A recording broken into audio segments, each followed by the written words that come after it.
The birth of a baby, a small event that became the turning point in world history. 2,000 years ago, the Messiah arrived on earth, and only a few people saw the sign.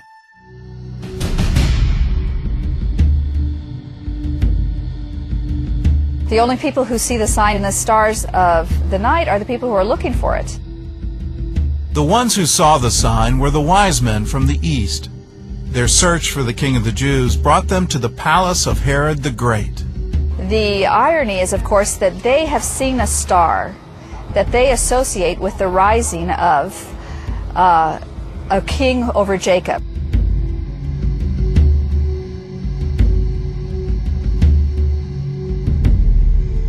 So who exactly were the wise men who called on King Herod, and why did they seem to know Jewish prophecy better than the Jews? Well, the answer may lie in a 3,000-year-old inscription discovered in Jordan. In 1967, archaeologists found the remains of an ancient temple in a village called Deir Allah. On the wall of the temple was an inscription about Balaam the prophet, the same character that we know from the book of Numbers. Balaam, the son of Beor, visited by an angel and scolded by a donkey.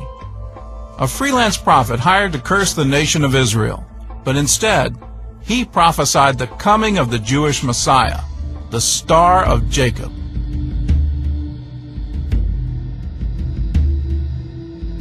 Only small fragments of the Balaam inscription have survived. It's written in Aramaic, and it talks about a vision of judgment from the gods of Canaan. Totally different context altogether, an archaeological context, with a story about him that is not the biblical story, but it shows us that his reputation as a professional foreteller, prophet, existed throughout the eastern side of the Jordan, what we would call the Transjordan. Balaam is one of the few Old Testament prophets with archaeological proof of his existence. I think it's just exciting. It lends plausibility in one sense to Matthew's story, because the people who are familiar with Balaam's prophecies are people who are coming from that side of the Jordan River. Balaam's prophecy led the wise men to look for a star, and the star led them first to Jerusalem. This is the Tower of David, the spot where Herod's palace once stood, a place historians called wondrous beyond words.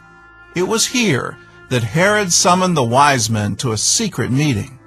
The humor in the text is that they come to the King of the Jews, Herod, who does not know his own scriptures and has to ask his counselors and his advisors to go search the Jewish scriptures so that he can find out which prophecy they're talking about, while they who are Gentiles and foreigners know the prophecy of Balaam.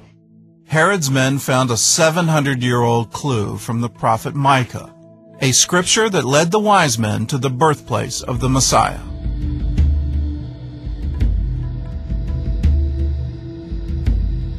They went to Bethlehem and found Joseph, Mary, and Jesus.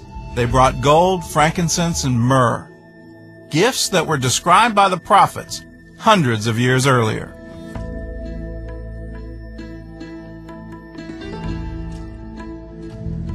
But while they worshiped Jesus, Herod planned to kill him.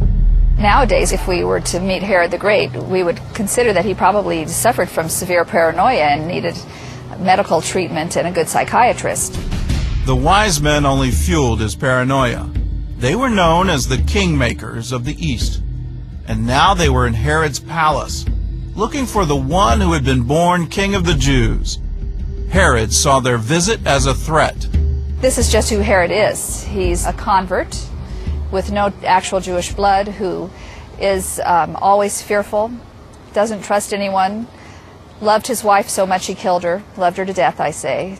Herod ordered a massacre in Bethlehem. Every male under the age of 2 was killed, an event that was prophesied by Jeremiah more than 600 years before it happened.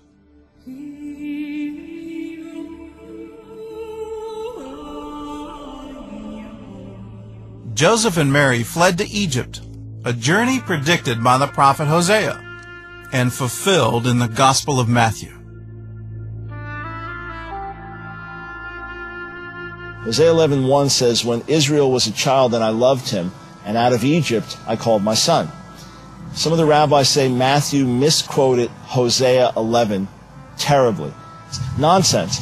What was his point? His assumption was that his audience would know the whole verse. When Israel was a child, I loved him, and out of Egypt I called my son. In other words, just as it happened to Israel, so it happened to the Messiah. You have this pattern over and over in the Scriptures.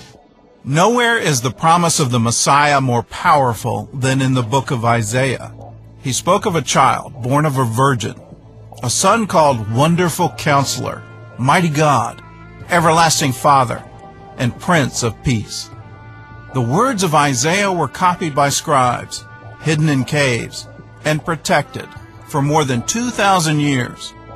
When the Dead Sea Scrolls were rediscovered, the book of Isaiah was found completely intact. I would say the one scroll that has had more impact upon the world than any other scroll that was found here is the Great Isaiah Scroll.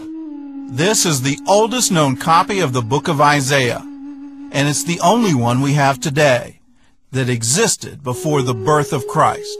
There we have a scroll from around 100 BC that is nearly as well preserved as it was in the days it was being read. Otherwise, the next copies of the book of Isaiah come from 1,000 years later. And with this, we are going to be able to say, now and for all time, that we have the text that existed from 2,000 years ago.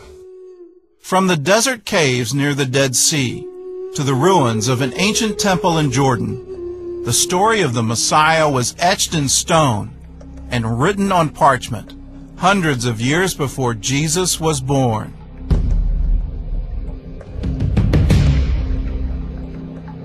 And now the Gentiles can say to Zion, arise, shine, for your light has come, and the glory of the Lord is risen upon you.